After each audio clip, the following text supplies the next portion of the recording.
Assalamualaikum warahmatullahi wabarakatuh. Perkenalkan, nama saya Abdurrahman. Saya mahasiswa IAIN Kendari semester 4 jurusan Manajemen Bisnis Syariah, di mana saya akan membacakan materi dengan mata kuliah akuntansi biaya. Pertama itu ada produktivitas dan biaya tenaga kerja. Yang dimana gaji baik secara langsung atau tidak langsung itu berkaitan dengan produktivitas dan keterampilan dari pekerja. Dengan demikian, perencanaan, motivasi, pengendalian, dan akuntansi untuk biaya dan produktivitas tenaga kerja yang memadai merupakan masalah penting dalam mengelola suatu perusahaan. Produktivitas tenaga kerja ini dapat didefinisikan sebagai suatu ukuran kinerja produksi yang menggunakan pengeluaran atas usaha manusia sebagai tolak ukurnya. Produktivitas ini tenaga kerja merupakan jumlah barang dan jasa yang diproduksi oleh seseorang pekerja. Dalam pengertian yang lebih luas, produktivitas dapat digambarkan sebagai efisiensi dengan nama sumber daya dikonversi menjadi komoditas dan atau jasa. Yang dimana produktivitas ini yang lebih tinggi dapat dicapai dengan membuat proses produksi lebih efisien melalui eliminasi aktivitas yang tidak memberikan nilai tambah, dengan memperbaiki, memodernisasi atau mengganti peralatan, atau dengan pendekatan lain yang memperbaiki pemanfaatan sumber daya. Perubahan dalam memanfaatkan tenaga kerja sering memerlukan perubahan dalam metode kompensasi dengan diikuti perubahan dalam akuntansi biaya ketenaga kerjaan. Oke, baik, kita masuk di merencanakan produktivitas, yang dimana suatu rencana untuk memperbaiki produktivitas sebaiknya memberikan tanggung jawab kepada manajer untuk menerapkan rencana tersebut. Selain itu, rencana itu sebaiknya konsisten dengan rencana-rencana lain yang ada, seperti anggaran operasi dan rencana untuk investasi modal, riset, teknologi, dan pengembangan karyawan. Biasanya rencana produksi itu meliputi yang pertama itu bagaimana perusahaan mendefinisikan produktivitas dan hidup kerja yang bermutu. Terus yang kedua itu prioritas manakah yang sebaiknya dikaitkan dengan perbaikan produktivitas dan siapa yang bertanggung jawab. Terus yang ketiga ini bagaimana komitmen manajemen eksekutif akan dikomunikasikan. Terus yang ketiga ini seberapa besar sih keseragaman yang diinginkan dalam penerapan. Terus selanjutnya itu seberapa jauh keterlibatan karyawan yang dianggap pantas dalam perencanaan dan implementasi. Terus selanjutnya bagaimana kemajuan akan diukur. Jadi itu adalah poin-poin yang biasanya dijawab oleh rencana produksi. Oke, baik, kita masuk di mengukur produktivitas, yang dimana setelah rencana diformulasikan, produktivitas ini sebaiknya diukur, dianalisis, dan diinterpretasikan dan dipahami. Tujuan dari pengukuran produktivitas ini adalah memberikan indeks yang padat dan akurat guna membandingkan hasil aktual dengan suatu target atau standar kinerja. Pengukuran produktivitasnya sebaiknya mengakui kontribusi individual atas faktor-faktor seperti karyawan, pabrik, dan peralatan, dan produk dan jasa yang digunakan. Modal yang diinvestasikan itu serta pelayanan pemerintah yang digunakan. Salah satu pengukuran semacam itu telah dikembangkan oleh American Standard for Productivity Measurement. Di semacam itu telah dikembangkan oleh yang tadi saya sebutkan. Pengukuran ini mempertimbangkan penggunaan modal, bahan baku, energi, dan tenaga kerja, serta membandingkan terhadap outputnya.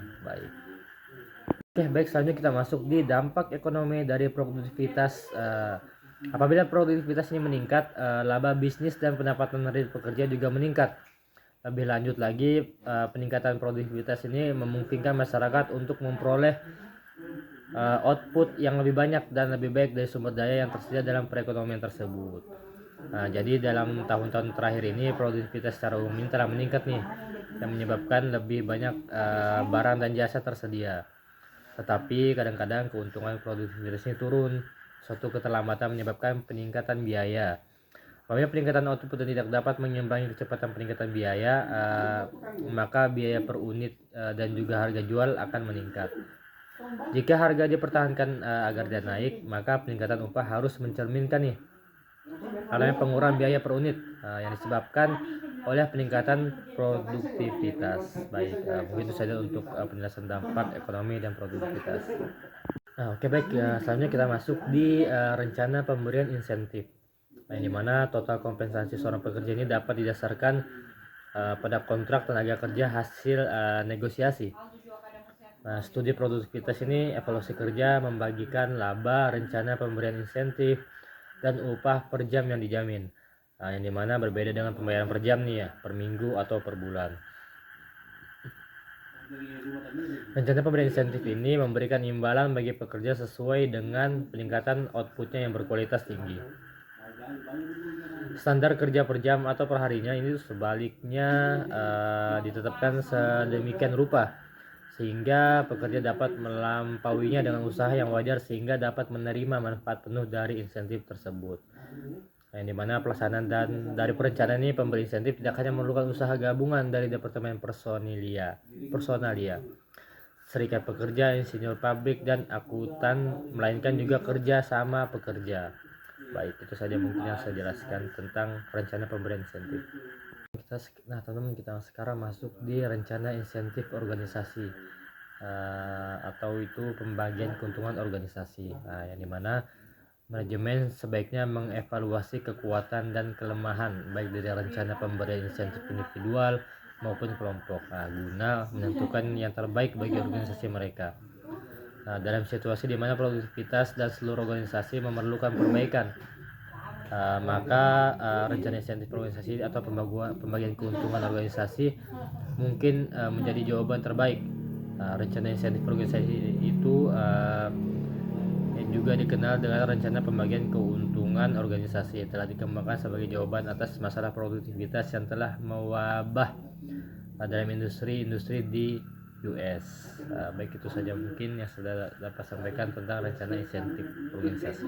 Selanjutnya kita nih masuk di standar waktu dan teori kurva belajar, yang dimana rencana pemberian insentif berdasarkan standar waktu yang tetap seperti rencana bonus 100% yang dijelaskan sebelumnya tidak selalu memotivasi pekerja secara efektif. Misalnya nih, misalnya saja jika tingkat produksi pekerja meningkat secara tetap sebagai akibat dari pengalaman yang diperoleh pekerja atau suatu tugas baru, maka standar waktu tetap akan segera menjadi usang karena telah dilampaui oleh tingkat output aktual. Mungkin itu saja dapat sampaikan tentang standar waktu dan teori kurva belajar atau learning curve theory. Oke, baik, kita sekarang masuk di pengaturan akuntansi untuk biaya tenaga kerja dan pengendalian. Akuntansi biaya tenaga kerja itu mencakup yang pertama, sejarah kerja dari setiap pekerja seperti tanggal dipekerjakan, tingkat upah, penugasan awal, promosi, kenaikan gaji, dan waktu cuti untuk liburan atau karena sakit. Terus yang kedua itu informasi yang diperlukan untuk memenuhi kontrak serikat kerja, hukum jaminan sosial, peraturan upah dan jam kerja, pajak, penghasilan yang dipungut dari persyaratan pemerintah federal, pemerintah negara bagian atau pemerintah lokal lainnya. Terus selanjutnya itu waktu kerja dan biaya standar. Terus selanjutnya itu jam kerja setiap karyawan, tingkat upah dan total pendapatan untuk setiap periode penggajian. Terus selanjutnya itu ada perhitungan potongan dari upah kotor untuk setiap karyawan. Terus yang ketujuh itu jumlah biaya dan jam tenaga kerja tidak langsung maupun tenaga kerja langsung yang akan dibebankan ke setiap pesanan lot.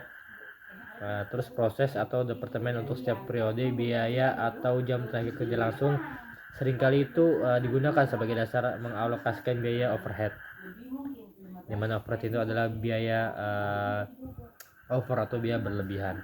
Terus kita masuk di total biaya tenaga kerja di setiap departemen untuk setiap periode. Terus data kumulatif atau potongan pendapatan gaji untuk setiap karyawan. Terus prinsip dan tujuan dari akuntansi biaya ini adalah tenaga kerja ini relatif sederhana. Namun penerapan prinsip-prinsip ini bisa saja sulit jumlah pekerja banyak atau jika pekerja berpindah dari satu jenis pekerjaan ke jenis pekerja lainnya. Terus dua kelompok catatan rinci disimpan, satu untuk akuntansi keuangan dari suatu lagi dan satu lagi untuk akuntansi biaya. Nah teman-teman, sekarang kita masuk di departemen personalia, yang dimana fungsi utama dari departemen personalia ini adalah menyediakan tenaga kerja yang efisien dan memastikan bahwa seluruh organisasi mengikuti kebijakan personalia yang sesuai, yang dimana fungsi departemen personalia itu meliputi perekrutan, pelatihan, penilaian, konseling, pensiun, pemutusan hubungan kerja, dan penempatan keluar. Lebih lanjut lagi, departemen personalia ini mengawasi penyusunan dan pembaruan deskripsi kerja serta melakukan studi waktu dan gerakan. Yang dimana proses perekrutan ini untuk menggantikan seseorang pekerja dimulai dengan permintaan tenaga kerja yang dikirimkan ke departemen personalia oleh kepala departemen atau penyedia. Perekrutan karyawan ini dalam rangka memperbesar jumlah pekerja memerlukan otoritas dari manajemen eksklusif yang dalam hubungannya dengan kepala departemen terkait. Mungkin saja tentang departemen personalia.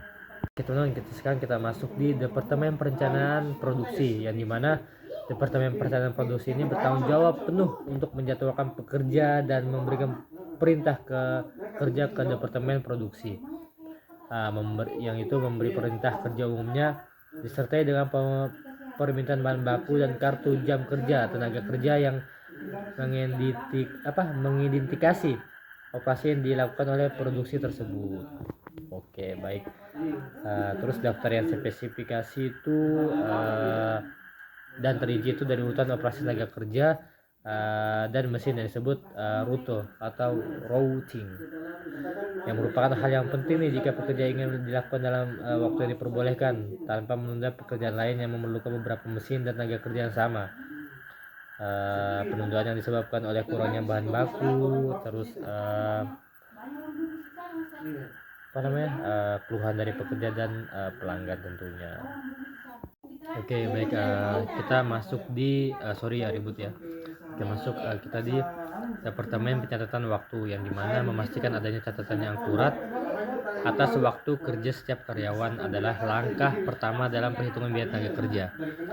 Pencatatan waktu yang akurat biasanya dicapai dengan yang pertama nih, kartu absen yang menyediakan bukti yang dapat diandalkan atas kehadiran karyawan di pabrik dari sesuai masuk sampai waktu pulang, yang dimana tentunya nih teman-teman berarti untuk departemen pencatatan waktu itu kartu absen itu ada sebagai bukti nih sebagai karyawan itu masuk atau enggaknya. Terus kalau zaman sekarang kan itu zaman dulu sih, kalau menurut saya pribadi kalau pakai kartu absen itu zaman dulu, sekarang kan sudah ada fingerprint, yang dimana absen pagi misalnya kita tinggal tempelkan sidik jari kita di fingerprint. Terus kalau mau absen pulang juga ditempelkan. Jadi absen seperti itu adalah absen yang mengikuti kemajuan teknologi di masa sekarang. Kita sekarang masuk di departemen penggajian, yang dimana data penggajian diproses dalam 2 tahap. Yang pertama itu menghitung dan menyiapkan gaji serta gaji. Yang kedua itu mendistribusikan biaya gaji ke pesanan dan departemen. Langkah-langkah ini dilakukan oleh departemen penggajian yang bertanggung jawab untuk mencatat klasifikasi pekerja, departemen dan tingkat upah itu untuk setiap karyawan. Jadi departemen penggajian lah yang menentukan gaji karyawan itu seberapa, terus dengan tingkat-tingkat yang sesuai dengan apa yang dikerjakan oleh karyawan tersebut, maksudnya bagian-bagian apa gitu. Terus dan departemen penggaji itu adalah yang mempunyai wewenang tentang pemotongan gaji atau bonus-bonus yang terkait oleh karyawan tersebut. Mungkin itu saja tentang departemen penggajian. Oke, baik, kita masuk di perencanaan upah tahunan terjamin, yang dimana ini masih berkaitan nih dengan tadi departemen penggajian, yaitu meskipun upah tahunan terjamin untuk pekerja industrial adalah jauh dari kenyataan. Ada satu langkah ke arah tersebut dalam kontrak tenaga kerja yang menjanjikan untuk membayar pekerja yang diberhentikan. Pembayaran ini dimaksud untuk menambah asuransi pengangguran, yang dimana ini teman-teman berkaitan tentang misalnya nih, kita sudah bekerja di perusahaan beberapa tahun. Nah, saat kita sudah berhenti atau pensiun, tentunya ini adalah ada uang jaminan atau ada uang pensiun yang kita terima dari perusahaan tersebut. Misalnya kita sudah bekerja di perusahaan tersebut itu selama 10 tahun. Nah, di situ ada bonus tahunan atau bonus, misalnya kita ibaratnya teman-teman, kalau yang mudah dimengerti adalah uang terima kasih perusahaan tersebut kepada karyawan yang telah bekerja di perusahaannya. Itu ya paling besar ya lumayan juga 100 juta atau 200 juta gitu teman-teman. Udah kayak uang terima kasih lah dari perusahaan untuk karyawan.